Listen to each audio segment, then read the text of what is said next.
என் உயிரிலும் மேலான அன்பு உடற்பிறப்புகளே.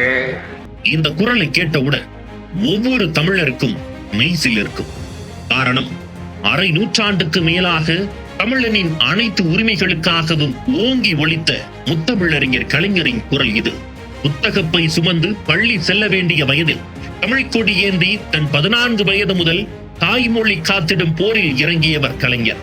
தமிழுக்காக தண்டவாளத்தில் தலை வைத்து போராடியவர், தனிமை சிறையை எதிர்கொண்டவர், நெருக்கடி நெருப்பாற்றை நீந்தி கடந்தவர், 50 ஆண்டு காலம் திராவிட முன்னேற்ற கழகத்தை கட்டி காத்தவர், 94 வயது வரை மொழி, இனம், மாநில உரிமைக்கான ஜனநாயக போர்க்களத்தின் முதன்மை வீரனாக நின்று தமிழ் மொழிக்கு செம்மொழி அங்கீகாரத்தை பெற்று தந்தவர். அவர் அடித்து ஆடியது அரசியலில் மட்டுமல்ல, கலை, இலக்கியம், பத்திரிகை, நாடகம், திரைத்துறை என ஒட்ட துறைகள் அத்தனையிலும் முத்திரை பதித்த பன்முக படைப்பாளர்.